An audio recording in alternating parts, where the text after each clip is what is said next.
ஓம் சுக்லாம்பரதரம் விஷ்ணும் சசிவர்ணம் சதுர்புஜம் பிரசன்னவதனம் தியாயேத் சர்வ விக்னோபசாந்தி. ஐந்து கருத்தனை ஆனை முகத்தனை இந்தின் இளம்பிரை போலும் எயிற்றனை நந்தி மகந்தனை ஞானக் கொழுந்தினை புந்தியில் வைத்து அடிபோற்றுகின்றேன். உதிக்கின்ற செங்கதிர் உச்சித்திலகம் உணர்வுடையோர் மதிக்கின்ற மாணிக்கம் மாதுடம் போது மலர்க்கமலை துதிக்கின்ற மின்கொடி மென்கடி குங்கும தோயம் என்ன விதிக்கின்ற மேனி அபிராமி விழுத்துணையே. விழிக்குத் துணை திருமென்மலர்பாதங்கள் மெய்மை குன்றா மொழிக்குத் துணை முருகா எனும் நாமங்கள் முன்பு செய்த பழிக்குத் துணை அவன் பன்னிரு தோளும் பயந்த தனி வழிக்குத் துணை வடிவேலும் செங்கோடன் மயூரமுமே. என்னை நன்றாக இறைவன் படைத்தனன், தன்னை நன்றாக தமிழ் செய்யுமாறு அருளுருவான அன்னை பராசக்தினுடைய தனிப்பெரும் கருணையினாலே இந்த கோகுலாஷ்டமி வைபவத்தில் மிகச்சிறந்த நன்னாளாகிய இந்த தினத்தில் குருவாயூரப்பன் சமாஜத்தின் சார்பில் நடைபெற்று கொண்டிருக்கிற இந்த வைபவத்தில் கொஞ்ச நேரம் உங்களோடு கலந்து இந்த நாளிலும் நாம் பகவானை சிந்திப்பதற்கு ஒரு வாய்ப்பு அமைந்தமைக்காக குருவருளையும் திருவருளையும் அதன் காரணமாக செயற்படுகிற சமாஜத்தை சார்ந்த அன்பர்களையும் வணங்கி இந்த உரையை தொடங்குகின்றேன். இன்றைய தினம் இந்த மண்ணுலகத்துக்கு வழிகாட்டுவதற்காக தோன்றிய கிருஷ்ணாவதாரம் நிகழ்ந்த நல்ல நாள். அதற்காக நல்ல வழிபாடு, பிறகு சொற்பொழிவு, உபன்யாசம், பஜனை, பிறகு 12 மணிக்கு தீபாராதனை என்றெல்லாம் சமாஜ அன்பர்கள் ஏற்பாடு செய்திருக்கிறார்கள். அதுல ஒரு 10 நிமிஷம் சாப்பிட்ட களைப்பு தீர்றதுக்காக ஒரு பேச்சு.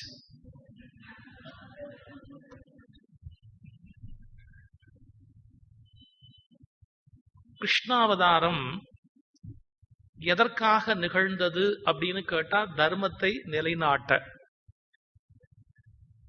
எந்தெந்த சமயத்திலெல்லாம் அதர்மம் தலை தூக்கி நிற்கிறதோ அந்தந்த நேரத்திலெல்லாம் அதர்மத்தை அழித்து தர்மத்தை ஸ்தாபிப்பதற்காக பகவானுடைய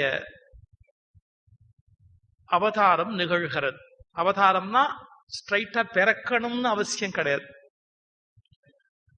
அந்த அதர்மத்தை அழிக்கிற ஆற்றல் உடைய ஒரு நபரோ ஒரு நிகழ்ச்சியோ ஒரு சம்பவமோ கண்ணனாக கருதப்பட வேண்டும். ஏனென்றால் ஒவ்வொரு முறையும் கண்ணனே வந்துதான் அதர்மத்தை அழிக்க வேணுங்கிறது இல்லை. ஏன்னா இப்படி சொல்லிட்டோம்னு வச்சுங்கோ, நம்ம ஜனங்கள் அதர்மத்தை எதிர்த்து ஒண்ணுமே பண்ண மாட்டான். அவர் வந்து பாத்துக்கிட்டோம். எங்க தெருவில் ஒரு ரவுடி இருக்கிறான், அவர் வந்து பாத்துக்கிட்டோம்.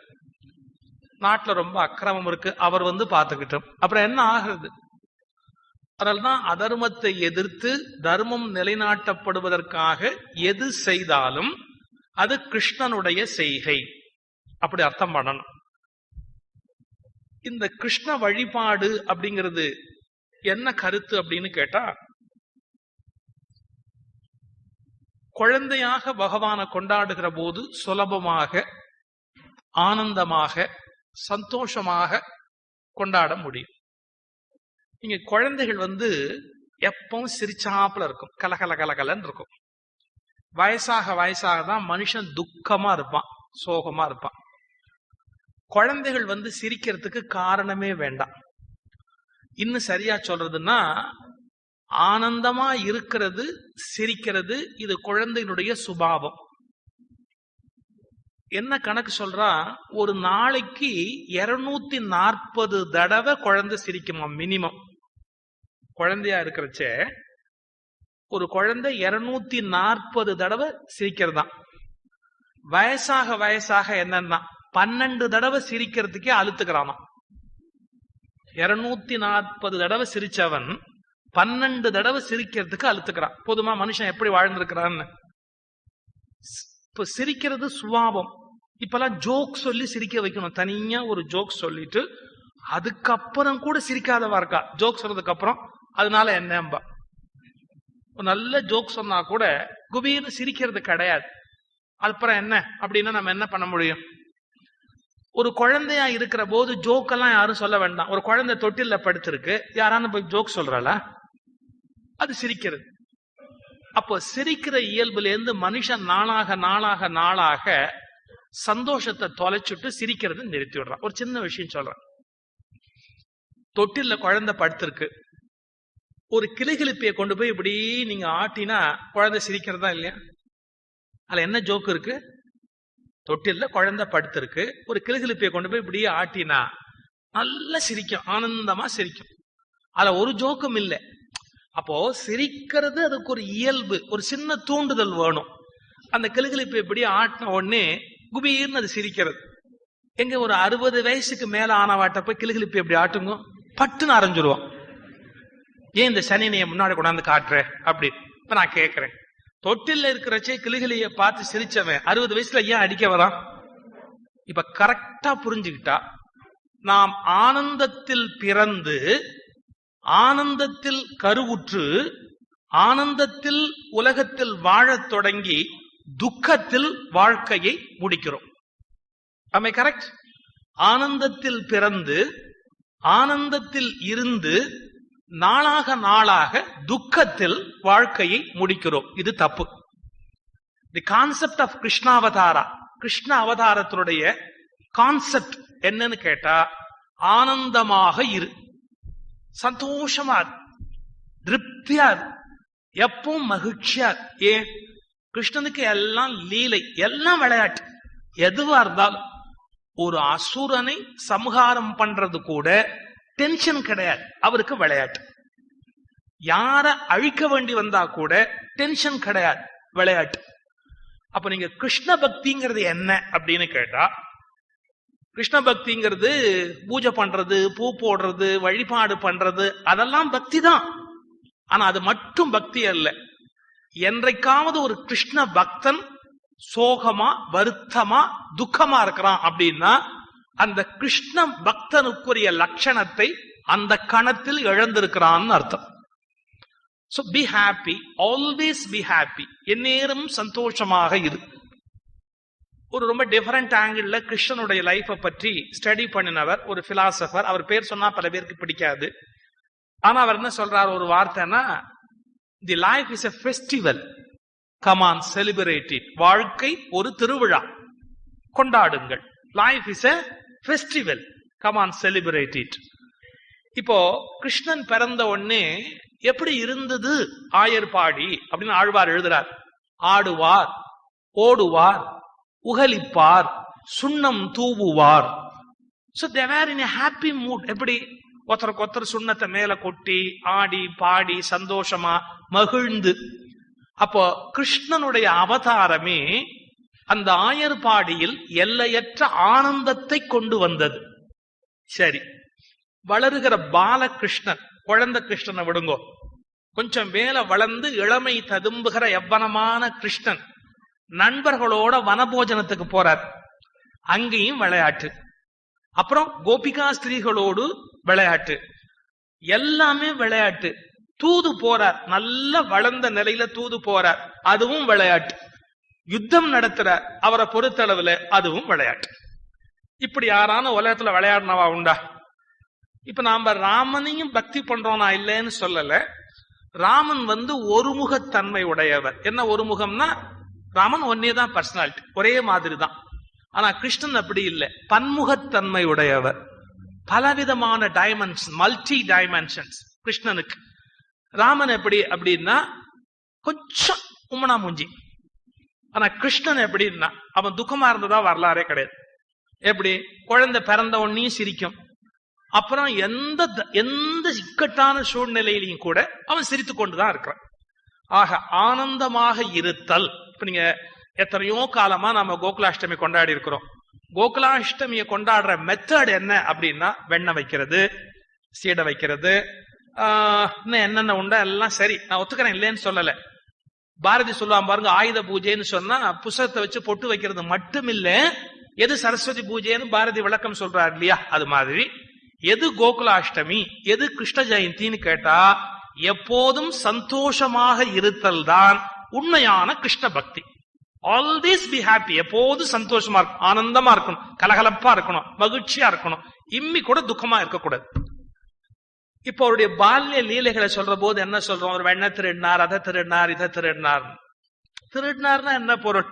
ஒருத்தட்ட போய் அதை எடுத்துக்கொண்டு வருகிற போது அது ஒரு விளையாட்டு, எல்லாருக்கும் ஒரு ஆனந்தமான விளையாட்டு, எல்லையற்ற சந்தோஷத்தை கொடுக்கிறது. அப்புறம் புல்லாங்குழல் வாசிக்கிறார்.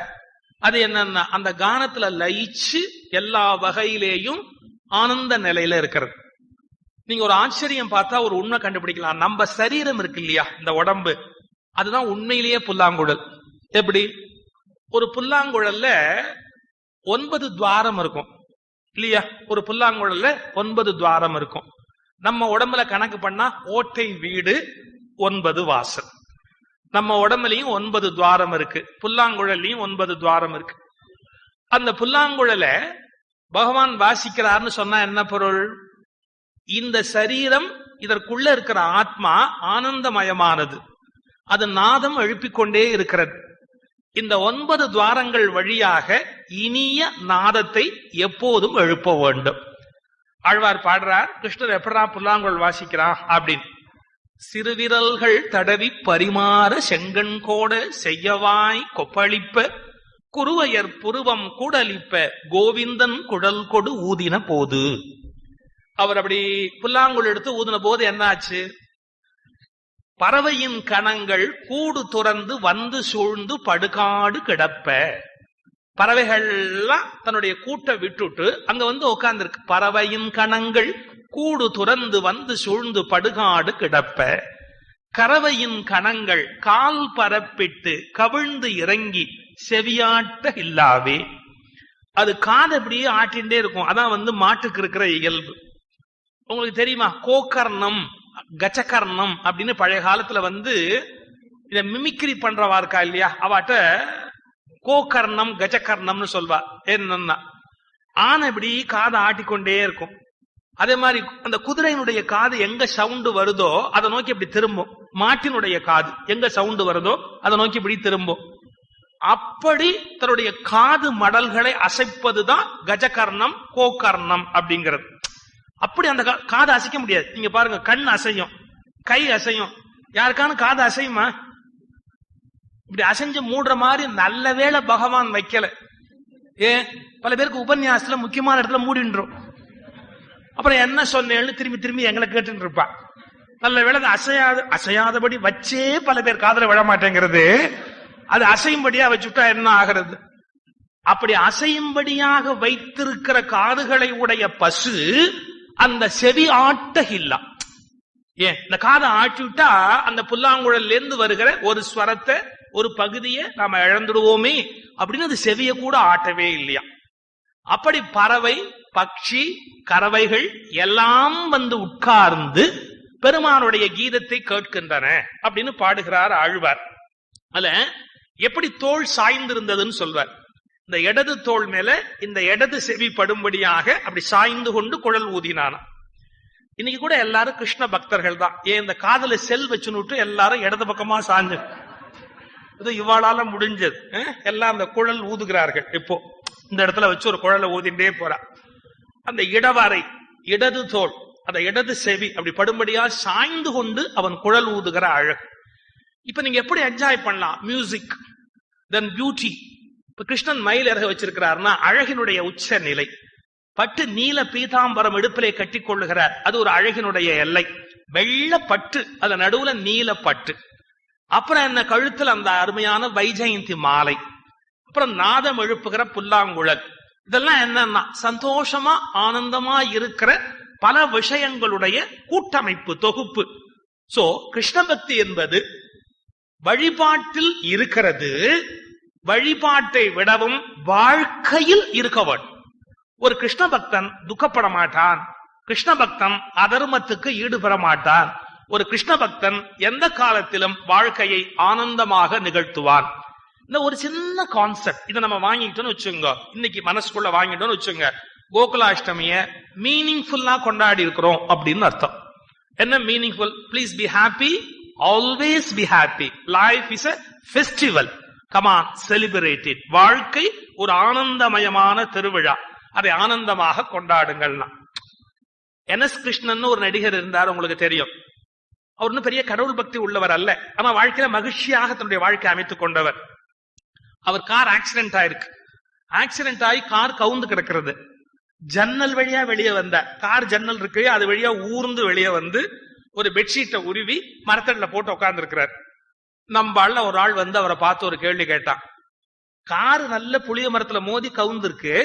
வந்தவன் ஒரு கேள்வி கேட்டான், என்ன ஆச்சுன்னா. இந்த மாதிரி கேட்கறதெல்லாம் நம்மால் ரொம்ப முக்கியமான ஆள். சினிமா தியேட்டர்ல பார்த்துட்டு கேட்பான், எங்க சினிமா உட்காந்து, அங்க என்ன வடை வாங்கி சாப்பிடுவா வருவான்.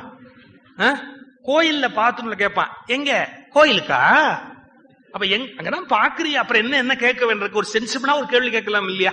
அது இல்லாம ஒரு கேள்வி கேட்கறது. இவர் பாருங்க, கார் கவுந்து இருக்கு, ஜன்னல் வழியா வெளியே வந்து ஒரு பெட்ஷீட்டை விரிச்சுட்டு உட்கார்ந்து இருக்கிறார்.